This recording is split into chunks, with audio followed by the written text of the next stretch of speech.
What's up, y'all? So I'm sure you have all heard about the elderly pro-life woman who was shot in Michigan last week. And there is an update to the story. And it ties into an evergreen topic that we have talked about many times before on this show.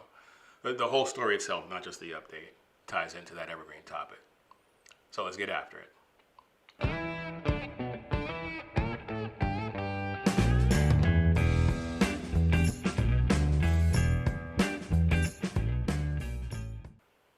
So just to bring you up to speed, last week, an 84-year-old pro-life woman was shot while canvassing a neighborhood in Michigan trying to convince people to vote no on a pro-abortion ballot initiative. Now, the initial reports were that she was shot in the back. This woman wanted to remain anonymous, but she has finally spoken out through her attorney and confirmed that she was in fact shot in the shoulder. She stated that she had a phone interview, and she stated that she knocked on a door of this couple to try and convince them to, again, vote no on this ballot initiative. And according to the victim, the woman who answered the door, once she realized what her purpose was for being there, that she was pro-life, immediately got hostile, belligerent, and just started berating her, and then ordered her to get off the property. And of course, the woman, the victim, didn't want any trouble, so she turned to leave. And as she was leaving, the owner of the property, the woman, followed her down the stairs and out to the sidewalk, berating her, yelling at her the entire way. And of course, the woman's husband, who was in the barn, heard all the commotion and came out with a .22 rifle. And the victim saw the husband, saw that he had a rifle, and according to her phone interview, almost immediately heard a report from the rifle. Felt some pain in her back. That's why the initial report said that she was shot in the back. And she got out of there and drove herself to the police station. And they immediately realized she had been shot and transported her to the hospital where she received treatment. She's going to be fine, but the story actually gets worse. Not only was an elderly 84-year-old pro-life woman shot for no reason. I mean, what threat could she possibly have been? But the worst part is that, well, an equally bad part, I guess you could say, the shooter hasn't been arrested yet. How is that possible? Well, I'll tell you. Well, I'll tell you in a second.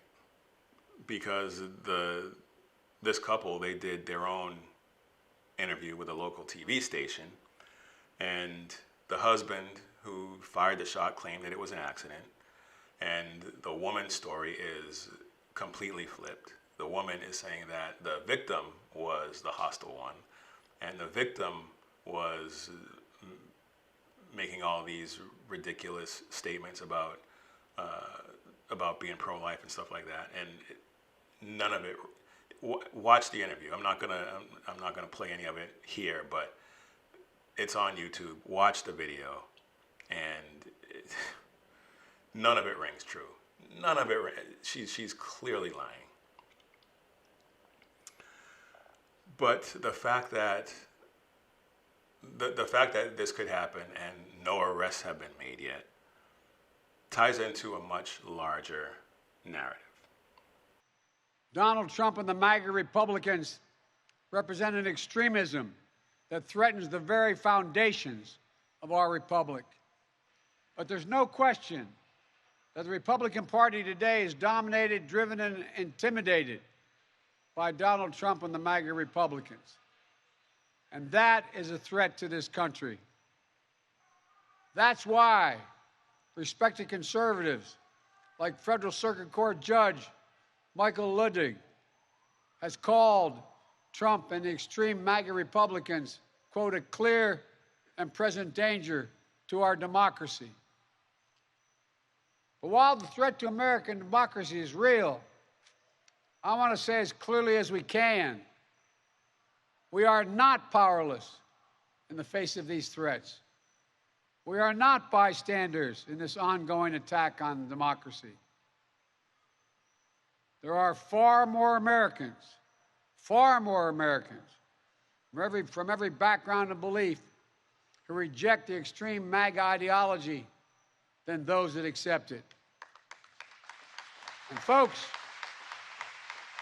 it's within our power, it's in our hands, yours and mine, to stop the assault on American democracy.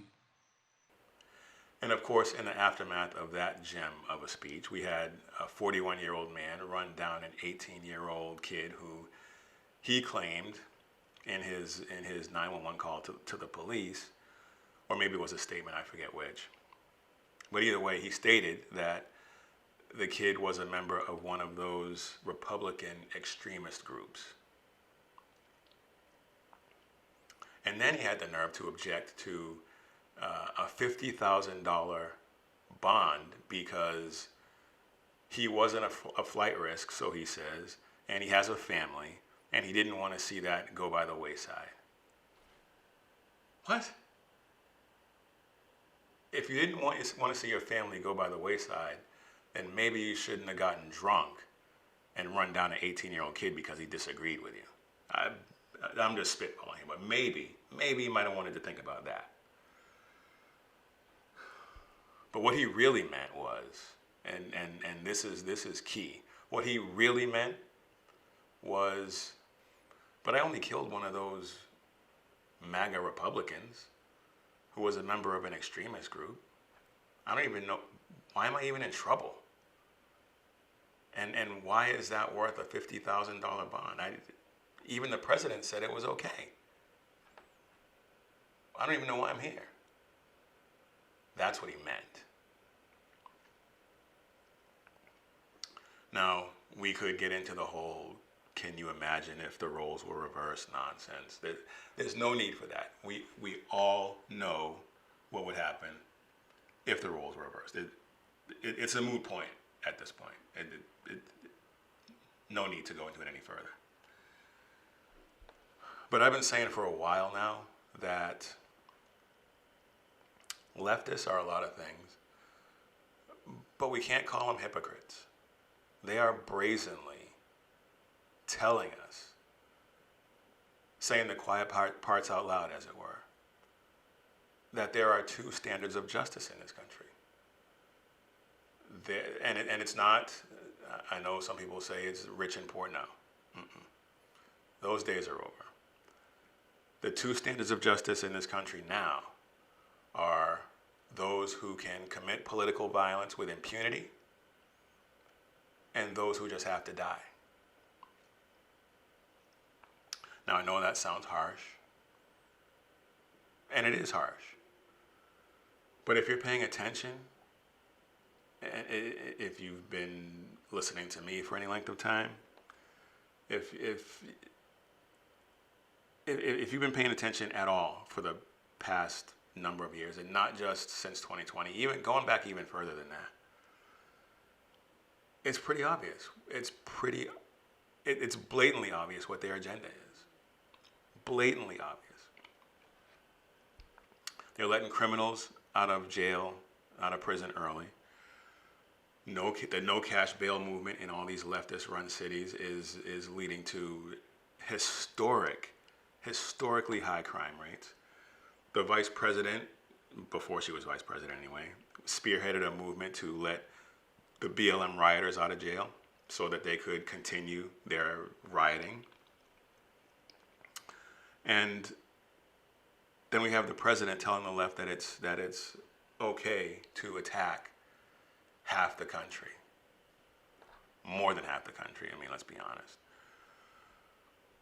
And then you have prominent politicians like Tim Ryan and Mazie Hirono. Tim Ryan saying that they have to kill and confront the MAGA movement. And Mazie Hirono issuing a call to arms against pro-life people on the Senate floor. It doesn't get any more obvious than this.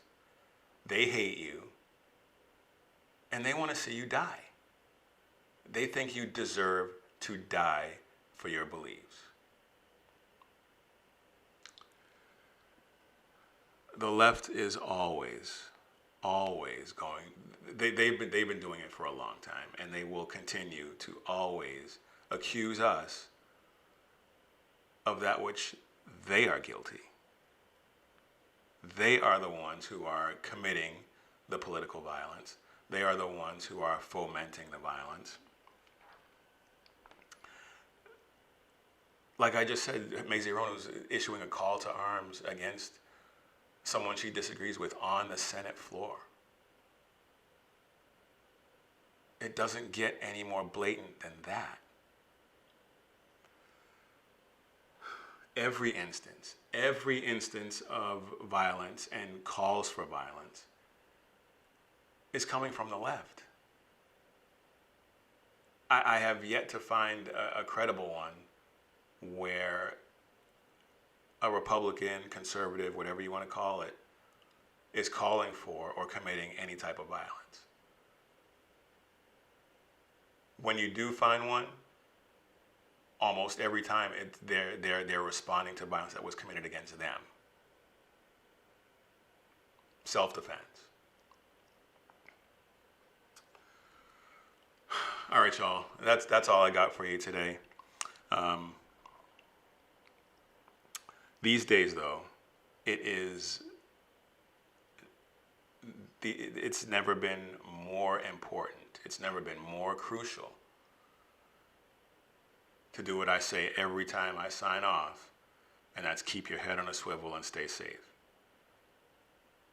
Because if you're like me, if you're outspoken in any way, in the wrong place at the wrong time, you got to be ready.